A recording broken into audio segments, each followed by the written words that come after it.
Halo guys, balik lagi sama Mindra yang mau bawain segmen manga brutal chapter 1 part 2. Let's go.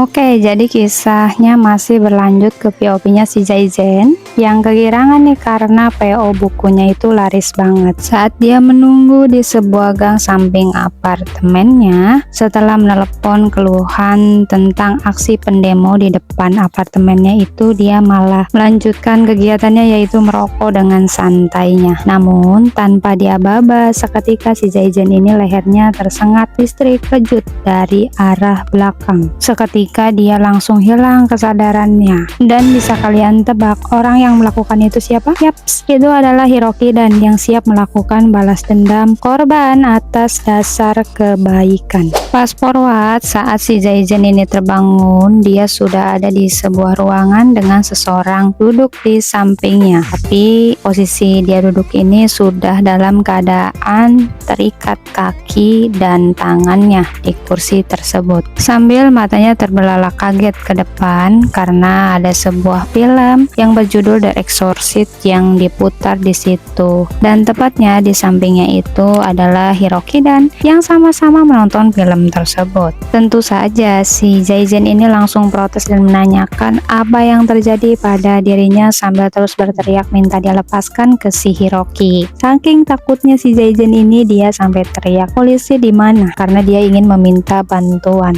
Mampus nggak tuh? Namun teriakan itu sia-sia karena si Jaizen sudah dibawa ke tempat persembunyian alias tempat markasnya si Hiroki di kawasan gunung terpencil. Mampus loh. Di tengah kepanikannya si Jaizen, tiba-tiba si Hiroki ini mengeluarkan sebuah alat sambil bilang, apakah kau tahu berapa banyak orang dengan kasus hilang di setiap tahunnya? Sambil dia tersenyum lebar dan membuka kain penutup alat itu, Hiroki bilang lagi, jumlahnya itu ada 80.000 orang hilang setiap tahunnya. Ketika alat itu dinyalakan, wah keringat dingin bukan main itu si Jaizen karena alat yang dibawa oleh si Hiroki ini adalah gergaji mesin. Nah, dan saat itulah si Hiroki ini mendekati ke arah si Jaizen sambil membawa gergaji mesin itu, dan dia bilang lagi nih, meski kau menghilang itu tidak akan menjadi masalah besar. Wah, seketika itu si Jaizen langsung teriak sejadi-jadinya. Tapi saat mesin itu akan mengenai dan melukai si Jaizen, Hiroki ini sengaja dia membuat sebuah gertakan dan si gergaji itu langsung dikenain ke kursi, bukan langsung melukai si Jaizen ya gitu. Dan setelahnya bisa kalian tebak, neraka buat si Jaizen pun dimulai dari sini karena si Hiroki ini tanpa ampun langsung gas melukai tangannya si Jaizen secara perlahan tapi menyakitkan sampai dia kesakitan banget. Rasain loh. Wah, udah itu di situ Mindra sampai linu bacanya. Ini real definisi psikopat ketemu sama psikopat, gila banget. Dan setelah si Hiroki ini berhasil melukai tangan si Jaizen habis-habisan pakai gergaji mesin sampai hampir putus dan membuat si Jaizen ini termuntah-muntah lihat aksinya si Hiroki dan pingsan seketika di situ. Nah, tetap penyiksaan neraka itu masih berjalan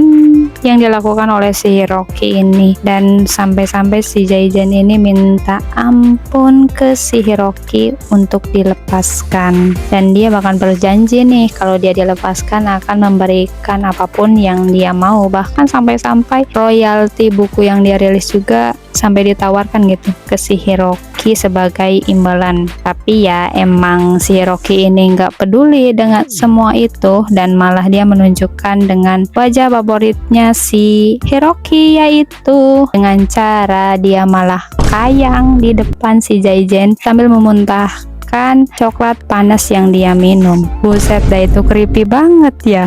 Dan puncak klimaksnya di sini, entah apa yang terjadi sama si Jaizen karena si Jaizen ini pingsan lagi, bangun lagi sama penyiksaannya si Hiroki. Entah kesekian berapa kali si Hiroki ini melakukan penyiksaan itu. Mindra nggak bakal jelasin secara detailnya ya. Saat si Jaizen terbangun lagi nih, ya shock bukan main karena di pantulan cermin itu dia lihat bahwa kedua tangan dan kakinya sudah tidak ada. Elna, Hiroki ini bilang bahwa itu adalah sebuah prank sukses yang pertama kali dia buat. Ya Allah, buset dah.